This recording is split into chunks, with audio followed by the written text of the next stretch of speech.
David, let's start with the joy of painting and why you feel that anybody can and should get involved, not just in painting, but the arts in general. Yeah, I was just thinking coming in here, right? Some people say, well, you know, they're not artistic. But the thing is, I mean, it's part of being human. It just depends on where it is, right? We spend so much time doing other things, right?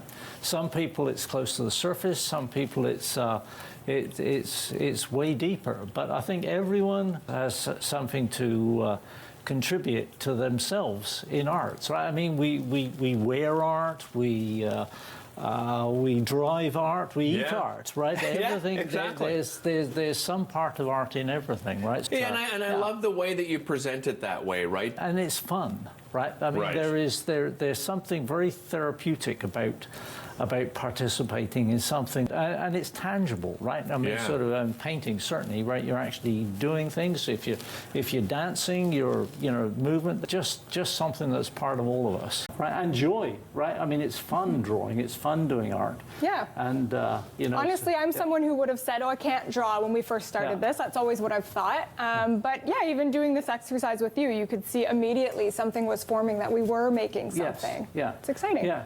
It's something I feel very strongly about, that you know, that it's something that it's therapeutic.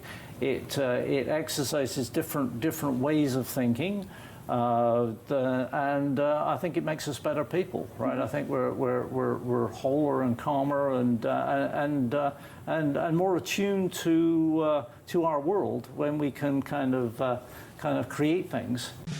Today I thought we'd do something with some ink and a bit of watercolor.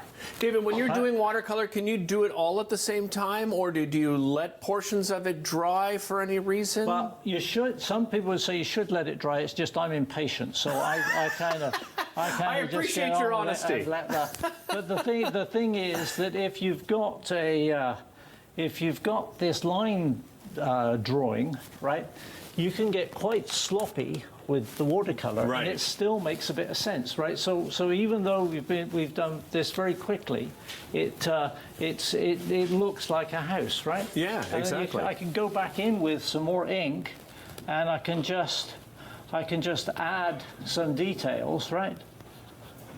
That just perhaps make it look like there's reflections in the window, right? Right? Maybe I noticed on A.Y. Jackson's sketch there's some fencing. Oh yeah, right?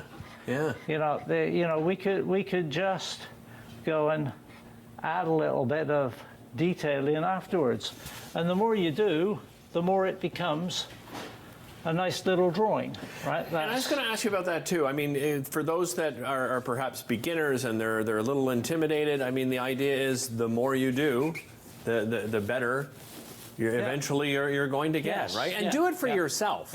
Right? You've always said that, like it's the joy of doing it at the end of the day. Yeah. And we've done this very quickly, right? And you know, maybe that sky looks like it's got some clouds. You know, sort of you can see tufts of grass, right? The building's like a little bit funky, but it makes a bit of sense, right? And it's in good part because this idea of having ink gives you definition. Right. And then the watercolor is loose, so you've got this kind of juxtaposition of two things. Yeah. The definition and the fluidity, right? So there we go. That's ink and wash. I love it. Welcome back. I have never thought of myself as artistic at all when it comes to painting or drawing, and this is how much confidence David Kern has in me, and that whenever he comes on the show, he's like, "I'll get you involved." So you're gonna walk me through a little something. So what am I going to add to this painting? Just a few minutes to do the whole thing, right? The way it's set up with the base here, right? That we got a little bit of a tone. I put the main image in. It makes it a little bit more tricky to put this in. Yes. Right, because you can't just put your brush back and forward over it as if you'd started that way. But you can see it already looks like water, doesn't it? Already, right? That's right. So just I feel pretty good about this so far. Right. So as well as that, right? If I look in the painting, look, he's used the same color in the sky for these gloomy clouds. So let's do that too. Let's just... So a couple of times I've sort of hit some green there by mistake. That's okay, because you can just go back in and just I can just go back in and fix it afterwards, right? But the great thing of doing this kind of thing, right, is that I'll just add a little bit more paint so we got the idea there, right? You can see I'm almost using the same color, you know, just to fill in a little bit where things are going, right? Because as you start filling in, but still seeing that background, you know, it's not, what it does is the background actually holds it all together because it acts like a little bit of a matrix, right? And then, I guess for the water, then that's when you start adding sort of these little light highlights, right? So once we got the water in, right, we can start putting some little wavelets in as well, right? And Tom Thompson did this when his... Look at that. Right? I thought we'd do a little bit of drawing, right? Okay. Because we did painting last time. Okay. So I thought I'd go a bit crazy, right? And, you know, I'm... Artists are a little crazy, aren't they? I know. It just gets worse, right? Okay. Don't worry. All right. So I'm left-handed. Okay. So I thought today I'd draw with my other hand. Okay. Right? So we'll have a go at that and see where we we go, right? And there's a little bit of a message to it, right? And this is actually something that people can do at home as well, right? All you need is a pencil, you know, sort of a piece of paper. It can have lines on it, or a pen, whatever, right? Okay. So it's a great start to any kind of craft or art, I think. Sort of doing a little bit of drawing, and this is a good idea, right? So what I'm going to do is I'm going to draw my hand with my non-drawing hand. Okay. Right, and of course, when I try and do that, it's going to look very strange. But I'm doing it with a single line, right? This is like unraveling a thread. Okay. Over a surface, right? So, and I don't really care if it looks sort of a little bit bizarre, and I'll kind of go back and forward over lines that I've already done. Okay. But the idea is you just follow a line. Right? So the marker, pen, pencil, whatever you're using never comes off the paper. Off the paper, yeah. Okay. I mean, you could do it could be a teapot or a deck chair. It doesn't matter, right? I mean, I'm just doing my other hand because, you know, it's kind of fun to say that you can draw both hands. Right. Right. So I got one more finger to go, right? Well, that's the thing, right? Although it looks all jiggly because I can't really draw that well with my non-drawing hand, but the shapes, they actually tend to come together quite well, right? So now when I put it all together, and I'll just come down to my wrist here, right? So I can get my, I'll get my watch. Oh, you're even throwing in the watch?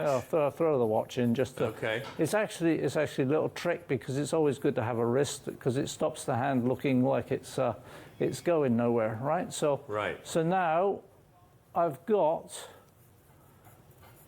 my hand drawn with my wrong hand. My wrong hand, right? So go figure. How did I do that, right? Yeah, how did you do? Well, you're a talented artist. So there's that. But I tell you, I've seen people in classes that had like no conception of drawing. They just had not drawn before, right? And then suddenly they find they can draw with their non-drawing hand. Really? Right. It's a really, really, really strange thing. And the thing is, what you're doing is you're putting yourself in a little bit of an unusual situation. Right. So that somehow that helps. Hey, look at that thumb. That's not bad. That's a brilliant thumb. Yeah, you see, as soon as you start finding little things to actually add, it works out better, doesn't it?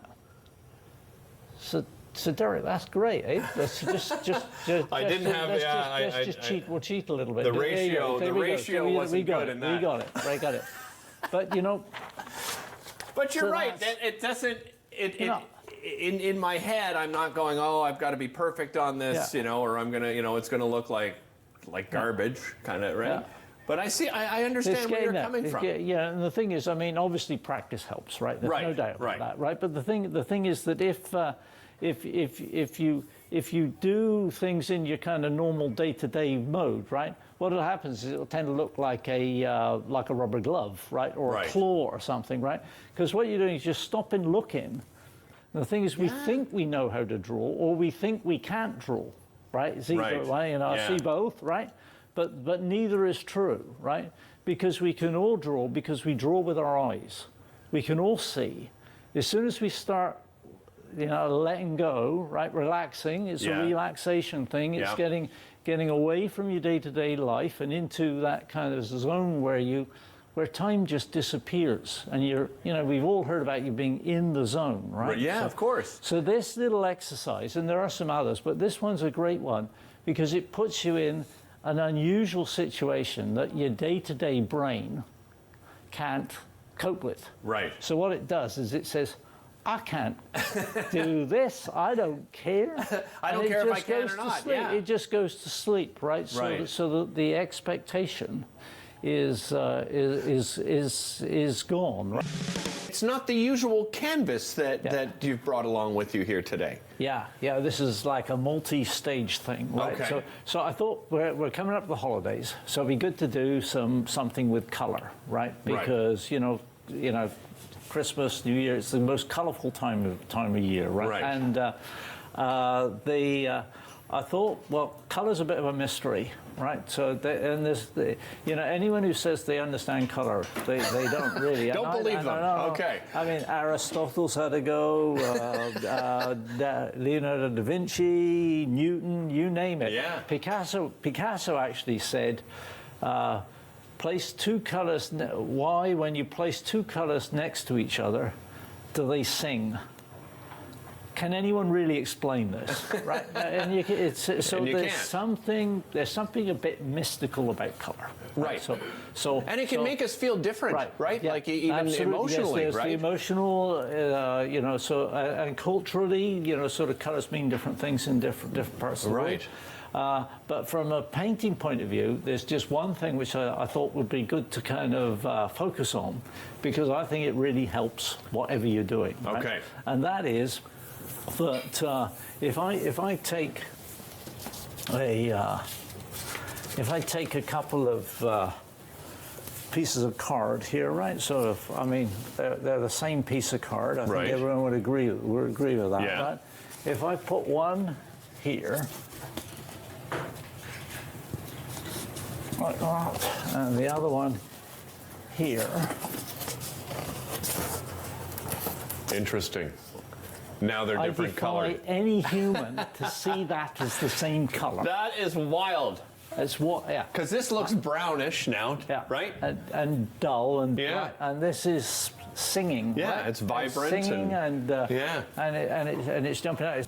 Because here's the big thing, right? This is my big message for the day, right? Okay. Color is relative.